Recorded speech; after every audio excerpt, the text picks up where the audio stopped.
வணக்கம். இந்திய நேரப்படி காலை 8 மணி நிகழ்வுகள். முதலில் ஜெம் முதன்மை நிகழ்வுகளை காணலாம். சென்னையில் இன்று தொடங்குகிறது உலக முதலீட்டாளர் மாநாடு. முதலமைச்சர் தொடங்கி வைக்கிறார். கலைக்கும் கலைஞருக்கும் மரணம் இல்லை. முதலமைச்சர் மு.க. ஸ்டாலின் எக்ஸ் தள பதிவு. டான்செட் சீட்டா தேர்வுகள் ஜனவரி 10 முதல் விண்ணப்பம். அண்ணா பல்கலைக்கழகம் அறிவிப்பு. செங்கல்பட்டு, விழுப்புரம், கடலூரில் இன்று மிக கனமழை பெய்ய வாய்ப்பு. வானிலை ஆய்வு மையம் தகவல். இனி விரிவான நிகழ்வுகளை காணலாம். சென்னையில் இன்று உலக முதலீட்டாளர்கள் மாநாட்டை முதலமைச்சர் மு.க. ஸ்டாலின் தொடங்கி வைக்கிறார். தமிழகத்தில் தொழில் வளர்ச்சியை மேம்படுத்த தமிழக அரசு பல்வேறு கட்ட நடவடிக்கைகளை எடுத்து வருகிறது. உலக அளவில் மிகப்பெரிய நிறுவனங்களையும் முதலீட்டாளர்களையும் ஈர்க்கும் வகையில் உலக முதலீட்டாளர்கள் மாநாடு நடத்தப்பட்டு வருகிறது. தொழில் முதலீடுகளை ஈர்க்கும் வகையில் முதலமைச்சர் மு.க. ஸ்டாலின் ஐக்கிய அரபு நாடுகள் மற்றும் சிங்கப்பூர், ஜப்பான் போன்ற நாடுகளில் சுற்றுப்பயணம் செய்து புதிய திட்டங்களுக்கான ஒப்பந்தங்களை மேற்கொண்டுள்ளார். இந்நிலையில் தமிழக பொருளாதாரத்தை 2030ஆம் ஆண்டுக்குள் $1 டிரில்லியன் அளவிற்கு உயர்த்திட முதலமைச்சர் மு.க. ஸ்டாலின் இலக்கு நிர்ணயித்துள்ளார். இந்த இலக்கை அடையும் நோக்கில் சென்னை நந்தம்பாக்கம் வர்த்தக மைய வளாகத்தில் 2 நாட்கள் உலக முதலீட்டாளர் மாநாடு நடத்தப்படுகிறது என அறிவிக்கப்பட்டது. இந்நிலையில் இன்று மாநாட்டின் தொடக்க விழா நடைபெறுகிறது. விழாவில் தமிழக தொழில்துறை அமைச்சர் TRP ராஜா வரவேற்பு பேசுகிறார். முதலமைச்சர் மு.க. ஸ்டாலின் உலக முதலீட்டாளர்கள் மாநாட்டை தொடங்கி வைத்து சிறப்புரையாற்றுகிறார். பிரதமர்களை, ஜனாதிபதிகளை தீர்மானிக்கும் உயரத்தை அடைந்தவர் கலைஞர் என்று முதலமைச்சர் மு.க. ஸ்டாலின் தெரிவித்துள்ளார். இது தொடர்பாக அவர் தனது எக்ஸ் வலைத்தளத்தில் வெளியிட்டுள்ள செய்திக்குறிப்பில், அரசியலில் அவர் தொடாத உயரங்கள் இல்லை. பிரதமர்களை, ஜனாதிபதிகளை தீர்மானிக்கும் உயரத்தை அடைந்தவர் கருணாநிதி என்றும், அவரது இயற்பெயரையும் மீறிய முதற் பெயராக இன்றளவும் நிலைத்து நிற்பது கலைஞர் என்னும் அடைமொழிதான் என்றார். தலைவர் என்பதையும் தாண்டி அடையாளமாக அவர் கருதியதும் கலைஞர் என்பதைத்தான். கலையுலகுக்கும் முத்தமிழர் கலைஞருக்கும் இருந்த உறவுக்கு அப்பெயரே சிறந்த சான்று என தெரிவித்துள்ளார். சமூக இழிவுகளை சாடிய அசலான் கலைஞருக்கு அவரது தாய் வீடாம் தென்னக திரையுலகத்தின் சொந்தங்கள் எல்லாம் கூடி எடுத்த கலைஞர் 100 மாபெரும் கலை விழா கண்டு அக்காவிய தலைவனின் கொள்கை வாரிசாக அவர் பயன்படுத்திய தமிழ் மண்ணின் முதலமைச்சராக அகழ்மழுகிறேன் என தெரிவித்துள்ளார். கலைக்கும் கலைஞருக்கும் மரணம் இல்லை என முதலமைச்சர் மு.க. ஸ்டாலின் பதிவிட்டுள்ளார். டான்செட் சீட்டா தேர்வுகள் ஜனவரி 10ஆம் தேதி முதல் விண்ணப்பம் என அண்ணா பல்கலைக்கழகம் அறிவித்துள்ளது. இதுகுறித்து அண்ணா பல்கலைக்கழகத்தின் டான்செட் செயலாளர் ஸ்ரீதரன் வெளியிட்ட அறிவிப்பில், நடப்பாண்டு MCA முதுநிலை பட்டப்படிப்புகளுக்கான டான்செட் தேர்வு மார்ச் மாதம் 9ஆம் தேதி காலையும், MBA தேர்வு அன்றைய தினம் மதியமும் நடைபெறுகிறது. ME, MTech, MPlan, MArch ஆகிய முதுநிலை என்ஜினியரிங் பட்டப்படிப்புகளுக்கான சீட்டா நுழைவுத் தேர்வு மார்ச் 10ஆம் தேதி காலை நடைபெறும்.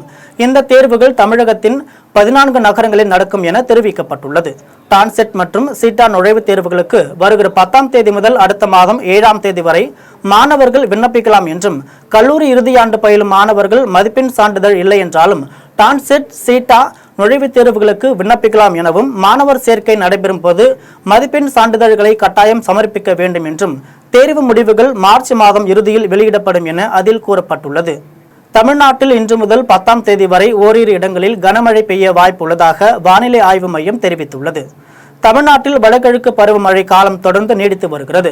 தென்மேற்கு வங்கக்கடல் மற்றும் அதனை ஒட்டிய பகுதிகளில் நிலவும் வளிமண்டல கீழடுக்கு சுழற்சி காரணமாக தமிழ்நாட்டில் இன்று முதல் 10ஆம் தேதி வரை பரவலாக மழைக்கு வாய்ப்பு இருப்பதாக வானிலை ஆய்வு மையம் அறிவித்துள்ளது.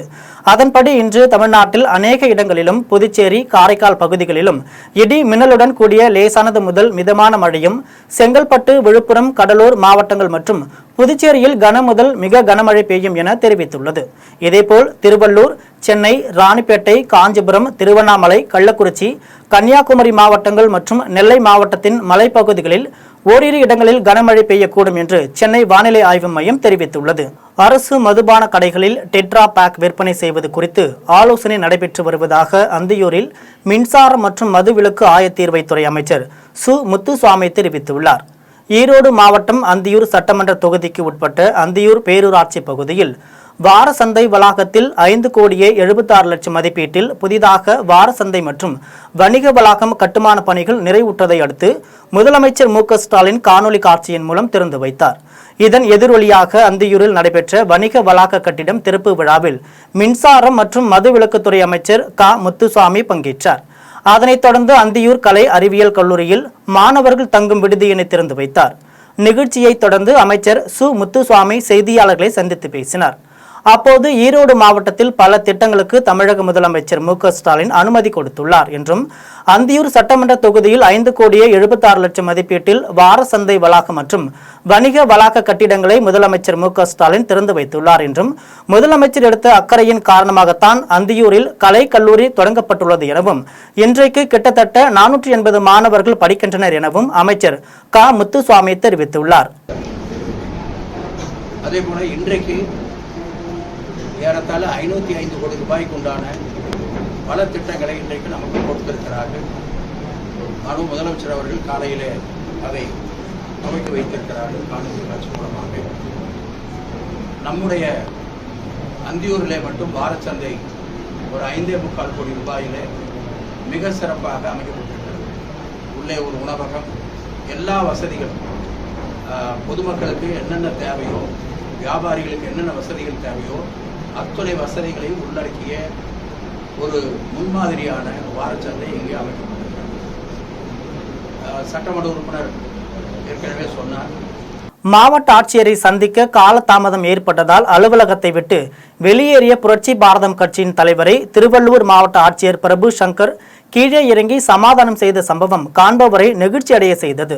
பல்வேறு கோரிக்கைகளை தொடர்பாக புரட்சி பாரதம் கட்சியின் தலைவர் பூவை ஜெகன்மூர்த்தி திருவள்ளூர் மாவட்ட ஆட்சியரை சந்திக்க நேரம் கேட்டிருந்தார்.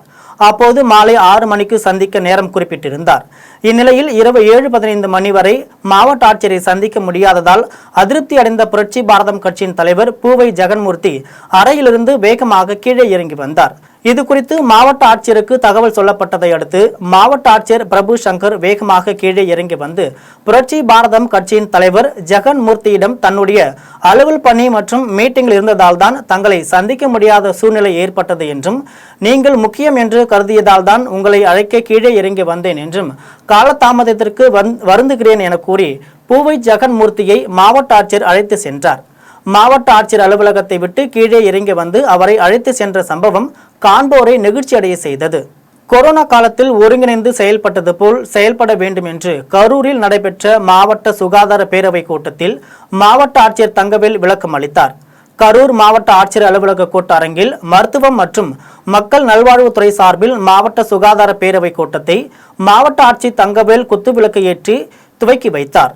கூட்டத்திற்கு குளித்தலை சட்டமன்ற உறுப்பினர்கள் மாணிக்கம், இளங்கோ, நகராட்சி தலைவர்கள் குணசேகர், முனைவர் ஜான் ஆகியோர் முன்னிலை வகித்தனர். கூட்டத்தில் மாவட்ட ஆட்சியர் தங்கவேல் உரையாற்றினார். அப்போது தமிழகத்தின் அனைத்து மாவட்டங்களிலும் சுகாதார பேரவை என்ற அமைப்பு உருவாக்கப்பட்டுள்ளது என்றும், அதில் சுகாதாரத்துறையில் உள்ள மருத்துவக் கல்லூரி, அரசு மருத்துவமனை, ஆரம்ப சுகாதார நிலையங்களுக்கு தேவைப்படும் கட்டிடங்கள், உபகரணங்கள், மக்களின் தேவைகள் மற்றும் இதர தேவைகள் குறித்து உள்ளாட்சி பிரதிநிதிகள், அலுவலர்கள் குழு விவாதித்து அறிக்கையை மாவட்ட அளவில் சமர்ப்பிக்க வேண்டும் என்றும், கொரோனா காலத்தில் ஒருங்கிணைந்து செயல்பட்டது போல் செயல்பட வேண்டும் என்றும் மாவட்ட ஆட்சியர் தங்கவேல் தெரிவித்தார். தருமபுரி அடுத்த குண்டல்பட்டியில் மறைந்த தேமுதிக தலைவர் விஜயகாந்த் நினைவாக கர்ணன் மோட்சம் என்ற நாடகம் ஊராட்சி ஒன்றிய துணை சேர்மன் தம்பி ஜெய்சங்கர் தலைமையில் நடைபெற்றது. வாழும் நாட்களில் யாரும் பசியுடன் இருக்கக்கூடாது என பாரபட்சமின்றி உணவளித்தவர் விஜயகாந்த் என்றும், தனது பிறந்த நாளை வறுமை ஒழிப்பு தினமாக கொண்டாடிய மறைந்த தேமுதிக தலைவர் விஜயகாந்த் கலியுலக கர்ணன் என்று கட்சி தொண்டர்கள் போற்றுகின்றனர். இந்நிலையில் அவரின் நினைவாக தருமபுரி அடுத்த குண்டல்பட்டியில் கர்ணன் மோட்சம் என்ற நாடகம் ஊராட்சி ஒன்றிய துணை சேர்மன் தம்பி ஜெய்சங்கர் தலைமையில் நடைபெற்றது. முன்னதாக குண்டல்பட்டி ஊர் பொதுமக்கள் அனைவருக்கும் அன்னதானம் வழங்கப்பட்டது. நிகழ்ச்சியில் ஊராட்சி ஒன்றிய கவுன்சிலர் சரவணன், ஊராட்சி மன்ற தலைவர் பானு பூமணி, மேற்கு மாவட்ட பொருளாளர் டாக்டர் ராமச்சந்திரன், மேற்கு மாவட்ட துணை செயலாளர் மணி முனியப்பன், முன்னாள் நகர செயலாளர் பாண்டியன், முன்னாள் ஒன்றிய செயலாளர் ஆறுமுகம், ஊர் கவுண்டர் துரை, நிர்வாகிகள் ரவி, நவீன், முரளி, ஆனந்த் உள்பட பலர் கலந்து கொண்டனர். திருவொற்றியூர் அருகே வந்த கங்கா காவேரி என்ற பயணிகள் ரயில் மீது கல்லை வீசிய மர்ம நபர்கள் ரயில்வே காவல்துறையினர் தேடி வருகின்றனர். சென்னை சென்ட்ரலிலிருந்து பீகார் மாநிலம் சாப்ரா வரை செல்லக்கூடிய கங்கா காவேரி என்ற பயணிகள் ரயில் அதிகாலையில் விம்கோ நகரிலிருந்து திருவொற்றியூர் நோக்கி வந்தபோது அப்போது 20 கோச்சுகளை கொண்ட இந்த ரயிலில் 7 கோச்சுகள் மர்ம நபர்கள் கல் வீசியதால் குளிர்சாதனம் மற்றும் சமையல் அறையின் பெட்டியின் கண்ணாடிகளும் உடைந்தது. இந்நிலையில் தண்டையார்பேட்டை மத்திய ரயில்வே பாதுகாப்பு படை வழக்கு பதிவு செய்து மர்ம நபர்களை தேடி வருகின்றனர். எடப்பாடி அருகே மாற்றுத்திறனாளி மாணவியிடம் பாலியல் சீண்டலில் ஈடுபட்ட கூலி தொழிலாளியை சங்ககிரி மகளிர் காவல்துறையினர் போக்சோ சட்டத்தில் கைது செய்து சிறையில் அடைத்தனர். சேலம் மாவட்டம் எடப்பாடியை அடுத்துள்ள பக்கநாடு குண்டலம் மலைக்காடு பகுதியைச் சேர்ந்த மாற்றுத்திறனாளி மாணவி ஆடையூர் அரசு மேல்நிலைப் பள்ளியில் 10ஆம் வகுப்பு படித்து வருகிறார். இவருக்கு தாய் தந்தை இல்லாததால் தனது பாட்டி சரஸ்வதி அரவணைப்பில் வளர்ந்து வருகிறார். இந்நிலையில் பாட்டி சரஸ்வதி கூலி வேலைக்கு சென்று விடும் போதெல்லாம் தனியாக இருக்கும் மாணவியை அருகில் வசித்து வரும் கூலி தொழிலாளி வீரப்பன் என்பவர் காட்டுப்பகுதிக்கு அழைத்து சென்று அவ்வப்போது பாலியல் சீண்டல்களில் ஈடுபட்டுள்ளார். கடந்த 3 நாட்களுக்கு முன்பு வேலைக்கு சென்றுவிட்டு வீடு திரும்பிய சரஸ்வதி தனது பேத்தி வீட்டில் இல்லாததால் அருகில் தேடிய போது காட்டுப்பகுதியில் தனது பேத்தியை வீரப்பன் பாலியல் பலாத்காரம் செய்வதைக் கண்டு அதிர்ச்சி அடைந்து கூச்சலிட்டதும் வீரப்பன் அங்கிருந்து தப்பி ஓடிவிட்டார். இது குறித்து சங்ககிரி அனைத்து மகளிர் காவல் நிலையத்தில் சரஸ்வதி புகார் அளித்ததன் பேரில் வழக்கு பதிவு செய்த மகளிர் காவல்துறையினர் வீரப்பனை கைது செய்து நீதிமன்றத்தில் ஆஜர்படுத்தி சிறையில் அடைத்தனர். கடலூர் மாவட்டத்தில் 1000 கோடி அளவில் திட்டப்பணிகள் மேற்கொள்வதற்கான கோரிக்கைகள் முதலமைச்சர் பார்வைக்கு கொண்டு செல்லப்படும் என்று சட்டமன்ற மதிப்பீட்டு குழு தலைவர் அன்பழகன் தெரிவித்துள்ளார். சட்டப்பேரவை மதிப்பீட்டு குழுவின் தலைவரும் கும்பகோணம் சட்டமன்ற உறுப்பினருமான அன்பழகன் மற்றும் குழு உறுப்பினர்களான சட்டமன்ற உறுப்பினர்கள் சிந்தனை செல்வன், மயிலம் சிவகுமார், சேவு ராமச்சந்திரன், கடலூர் சட்டமன்ற உறுப்பினர் ஐயப்பன், சென்னை எழும்பூர் பரந்தாமன் மற்றும் மாவட்ட ஆட்சியர் அருண் தம்புராஜ் ஆகியோர் பங்கேற்று கடலூர் மாவட்டத்தில் நடைபெறும் பல்வேறு திட்டப்பணிகளை பார்வையிட்டு ஆய்வு செய்தனர். அதனைத் தொடர்ந்து மாவட்ட ஆட்சியர் அலுவலகம் வளாகத்தில் நலத்திட்ட உதவிகள் வழங்கும் நிகழ்ச்சியில் சட்டப்பேரவை மதிப்பீட்டு குழுவினர் பங்கேற்று வருவாய்த்துறை உள்ளிட்ட 8 துறைகளை சேர்ந்த 183 பயனாளிகளுக்கு 1,72,98,894 ரூபாய் மதிப்பீட்டில் நலத்திட்ட உதவிகளை வழங்கினர். அதனையடுத்து மாவட்ட ஆட்சியர் அலுவலக கூட்டரங்கில் சட்டப்பேரவை மதிப்பீட்டு குழு தலைவர் அன்பழகன் தலைமையில் பல்வேறு அரசு துறை அலுவலர்கள் உடனான ஆய்வுக் கூட்டம் நடைபெற்றது. இந்த ஆய்வுக் கூட்டத்தில் பள்ளி கல்வித்துறை, சுகாதாரத்துறை, ஆதி திராவிடர் நலத்துறை உள்ளிட்ட 9 துறைகளில் மாவட்டத்தில் நடைபெறும் திட்டப் பணிகள் குறித்து ஆய்வு மேற்கொண்டனர். நிகழ்ச்சியை தொடர்ந்து சட்டப்பேரவை மதிப்பீட்டு குழு தலைவர் அன்பழகன் செய்தியாளர்களிடம் தெரிவிக்கையில், மாண்புமிகு தமிழ்நாடு முதலமைச்சருடைய உத்தரவின் பேரில் இந்த சட்டமன்ற மதிப்பீட்டு குழு பல்வேறு மாவட்டங்களில் ஆய்வு செய்து இன்றைக்கு கடலூர் மாவட்டங்களில் ஆய்வு செய்திருக்கிறோம். கடலூர் மாவட்டம் எப்பொழுதுமே மழை வெள்ளத்தால் பாதிக்கப்பட்டு பல இன்னல்களையும் துயர்களையும் அடைந்திருக்கிற ஒரு மாவட்டம். இங்கே மக்கள் மழை நேரங்கள் வந்தாலே இங்கே மிக பெரிய கஷ்டத்தை அனுபவிக்கக்கூடிய மாவட்டம். இந்த மாவட்டத்தில் இன்றைக்கு நாங்கள் மாவட்ட ஆட்சியருடைய தலைமையில் எங்களுடைய மதிப்பீட்டு குழு உறுப்பினர்கள் அனைவரும் பல்வேறு கிட்டத்தட்ட ஒரு 28-30 இடங்களுக்கு சென்று அதை பார்த்திருக்கிறோம். அந்த 30 இடங்களிலும் கொடுத்திருக்கிற அந்த மதிப்பீடுகள் என்னென்ன பணிகள் என்பதையெல்லாம் கிட்டத்தட்ட ஒரு 1000 கோடிக்கு மேல் அவர்கள் இன்னைக்கு வழங்கியிருக்கிறார்கள். 1000 கோடியும் செய்ய வேண்டிய பணிகளாக தான் இருக்கிறது. அதில் 1-2 மட்டும் நான் குறிப்பிட்டு சொல்கிறேன். பாக்கி உங்க கையிலே கொடுத்தார். உத்திரமேரூர் பல்வேறு கோரிக்கைகளை வலியுறுத்தி அரசிற்கு எதிராக கிராம நிர்வாக அலுவலர்கள் கண்டன ஆர்ப்பாட்டத்தில் ஈடுபட்டனர். காஞ்சிபுரம் மாவட்டம் உத்திரமேரூர் வட்டாட்சியர் அலுவலக வளாகத்தில் பல்வேறு கோரிக்கைகளை வலியுறுத்தி கிராம நிர்வாக அலுவலர் சங்கங்களின் கூட்டமைப்புகளின் சார்பில் சங்கத் தலைவர் ஜோதி பூங்கொழிலி தலைமையில் கிராம நிர்வாகிகள் கண்டன ஆர்ப்பாட்டத்தில் ஈடுபட்டனர்.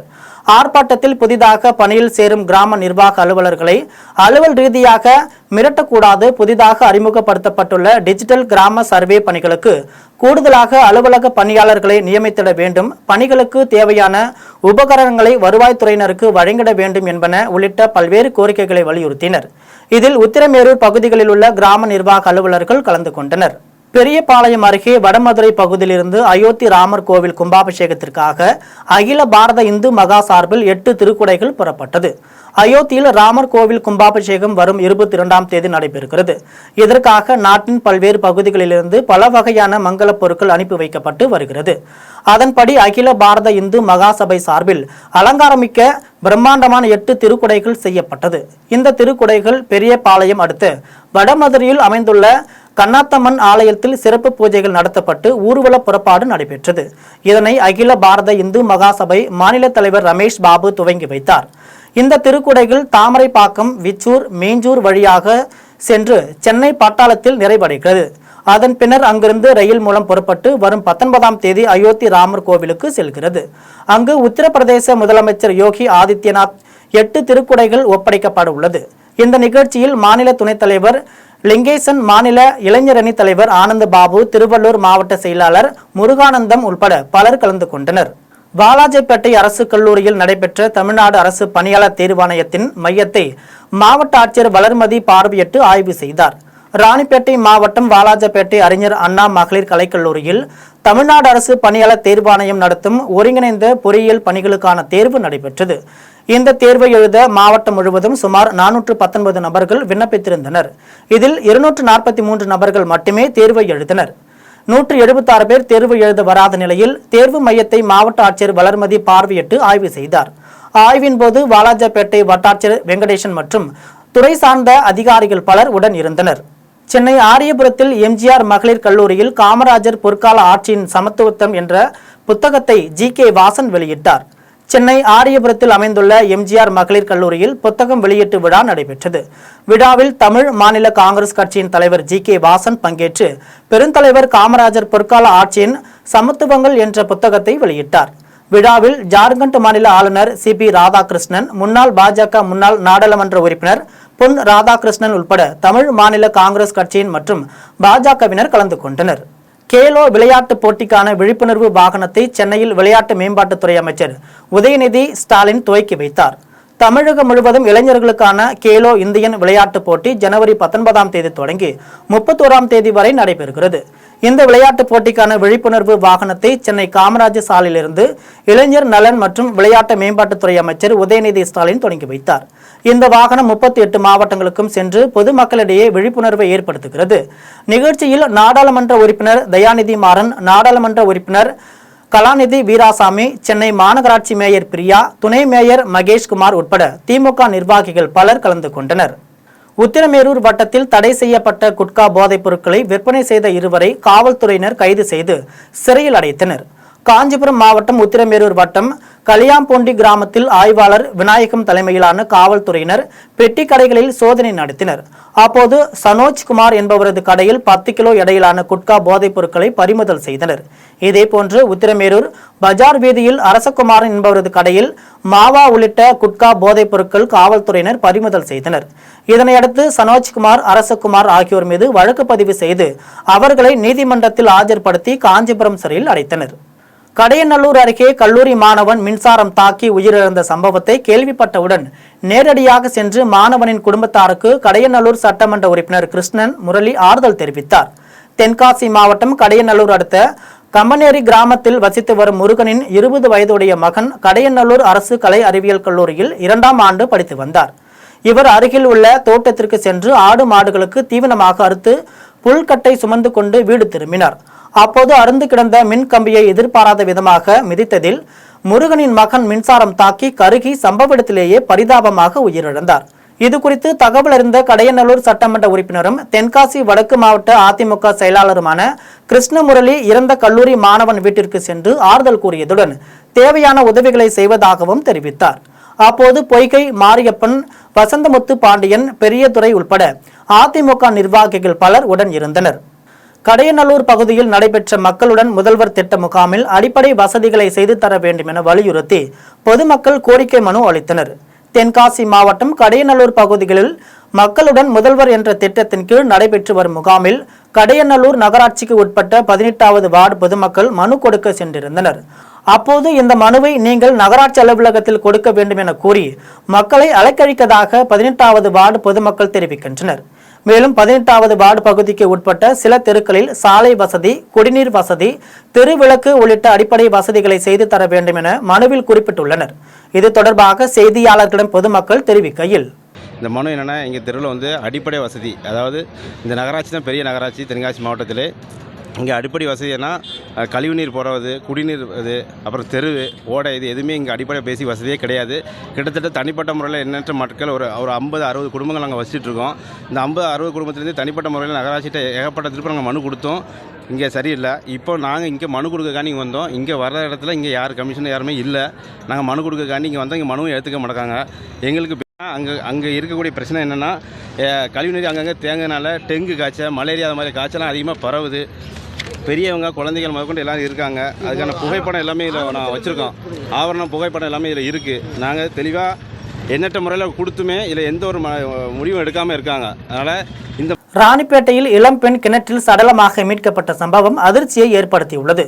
ராணிப்பேட்டை மாவட்டம் கலவி அருகே உள்ள மழையூர் கிராமத்தை சேர்ந்த பிரியங்கா என்பவர் செவிலியராக வேலூர் தனியார் மருத்துவமனையில் பணியாற்றி வந்தார்.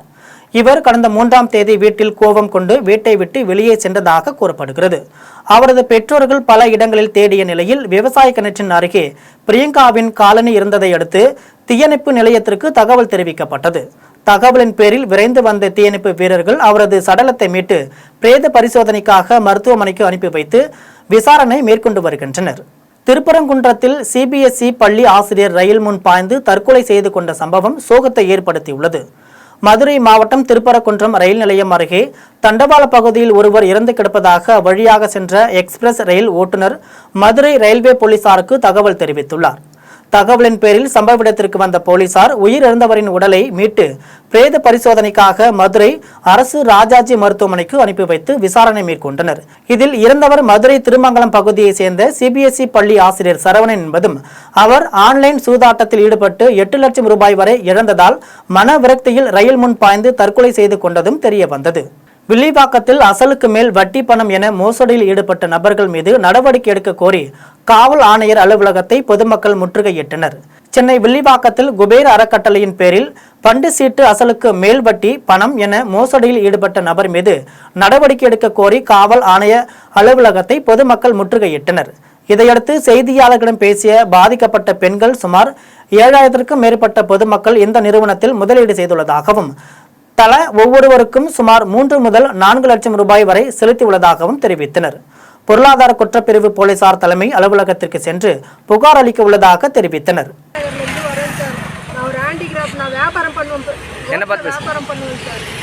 வியாபாரம் பண்ணி அந்த காசை ஒவ்வொரு வாரமும் போராடி எப்படி கட்டுவோம் சார். என் பொண்ணுக்கு 20 வயசு ஆகும் சார். கல்யாணம் பண்ணணும்.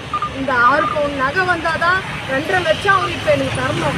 ஏற்கனவே 2 போட்டேன், 2 கேன்சல் பண்ணிட்டு இப்போ 2வது இருக்கு. நீங்கள் ஏமாற்ற மாட்டோமா? நான் கோர்ட்டு வரைக்கும் போகணும்னு சொல்லிட்டு கோர்ட்டுக்கு போவாது. அந்த குழு நடத்த முடியாது. ஆண்டி வந்து பேச்சு எப்படினாலும் எடுக்கணும். நீ கோர்ட்டுக்கெல்லாம் போகாத. இந்த 2 சீட்டுக்கு உண்டான பணம் நான் கட்டிடுறேன். நகைக்கடையில் கட்டி செய்கூலி சேதாரம் மட்டும் நீ கட்டி வாங்கிக்கலாம்னு சொன்னார் சார். அதை நம்பி தான் சார் போட்டேன். சொன்னது யாரு? உளுந்தூர்பேட்டையில் புதிதாக கட்டப்பட்டுள்ள நூலகத்தை சட்டமன்ற உறுப்பினர் மணிகண்ணன் திறந்து வைத்தார். கள்ளக்குறிச்சி மாவட்டம் உளுந்தூர்பேட்டை நகராட்சியில் 1.87 கோடி ரூபாய் மதிப்பீட்டில் கட்டப்பட்டுள்ள புதிய நூலகம் திறந்து வைக்கும் நிகழ்ச்சி நடைபெற்றது. இதில் சட்டமன்ற உறுப்பினர் மணிகண்ணன் கலந்து கொண்டு கலைஞர் படத்திற்கு மலர் தூவி அஞ்சலி செலுத்தியும் குத்துவிளக்கு ஏற்றியும் நிகழ்ச்சியை தொடங்கி வைத்தார். நிகழ்ச்சியில் நகரமன்ற தலைவர் திருநாவுக்கரசு, துணைத் தலைவர் வைத்தியநாதன், மாவட்ட திட்டக்குழு உறுப்பினர் டேனியல் ராஜ் உள்ளிட்ட பொதுமக்கள், பள்ளி மாணவ மாணவிகள் பலர் கலந்து கொண்டனர். தேனியில் ஸ்கூட்டியை குட்டி ஜீப்பாக மாற்றிய முதியவருக்கு பாராட்டுகள் குவிந்து வருகிறது. தேனி மாவட்டம் காமாட்சிபுரம் கிராமத்தில் வசித்து வருபவர் ஈஸ்வரன். இவர் மண்வெட்டி, அருவா உள்ளிட்ட இரும்பு பொருட்களை தயார் செய்து விற்பனை செய்து வருகிறார். இவர் உற்பத்தி செய்யும் பொருட்களை அதிக அளவில் எடுத்து செல்வதற்காக சுமார் 45,000 ரூபாய் செலவில் 2 சக்கர வாகனம் ஒன்றை வாங்கி அதனை சுமார் 1 மாத காலம் தனது சொந்த முயற்சியில் சிறிய ரக ஜீப்பாக மாற்றியுள்ளார். ஜீப்பில் உள்ளது போல் கால், ஆக்சிலேட்டர் உள்ளிட்ட பல வசதிகளுடன் உருவாக்கப்பட்ட ஜீப்பை அப்பகுதி மக்கள் ஆச்சரியத்துடன் பார்ப்பது மட்டுமில்லாமல் அவரை பாராட்டி வருகின்றனர். இது நம்ம ஏற்கனவே எக்ஸல் வச்சு வண்டி வியாபாரம் பார்த்துட்டு இருந்தேன். அதுல அதிகமான பொருள் வச்சு கொண்டு போக முடியல. வியாபாரத்துக்கு கொஞ்சம் கஷ்டமா இருந்துச்சு. சரி, இப்படி ஒரு வண்டி செஞ்சா நல்லா இருக்குமா அப்படின்னு சொல்லி ஒரு வண்டி ஆலோசனை பண்ணி செஞ்சு இதெல்லாம் பாட்டுக்கு நான் இங்கிருந்து தேனி வரைக்கும் போவேன், இங்கிட்டு சின்னமலை பாளைய வரைக்கும் போவேன், இங்கிட்டு போடி வரைக்கும் போவேன், இங்கிட்டு வருஷ நாட்டுக்குள்ள போவேன். இந்த வண்டியில கொண்டு போய் வியாபாரம் பார்த்தா நம்ம 3 நாளைக்கு ஒரு 2 நாளைக்கு ஒரு தடவை வியாபாரத்துக்கு போவேன். ஒரு 4 ரூபா 3 ரூபா வியாபாரம் பார்த்து வந்துடுவேன். மீண்டும் ஜிம் முதன்மை நிகழ்வுகள். சென்னையில் இன்று தொடங்குகிறது உலக முதலீட்டாளர் மாநாடு. முதலமைச்சர் தொடங்கி வைக்கிறார். கலைக்கும் கலைஞருக்கும் மரணம் இல்லை. முதலமைச்சர் மு.க. ஸ்டாலின் எக்ஸ் தள பதிவு. டான்செட் சீட்டா தேர்வுகள் ஜனவரி 10 முதல் விண்ணப்பம். அண்ணா பல்கலைக்கழகம் அறிவிப்பு. செங்கல்பட்டு, விழுப்புரம், கடலூரில் இன்று மிக கனமழை பெய்ய வாய்ப்பு. வானிலை ஆய்வு மையம் தகவல். இத்துடன் ஜெம் நிகழ்வுகள் நிறைவடைகின்றன. மீண்டும் நிகழ்வுகளை காண தொடர்ந்து இணைந்திருங்கள் ஜெம் தொலைக்காட்சியுடன். நன்றி, வணக்கம்.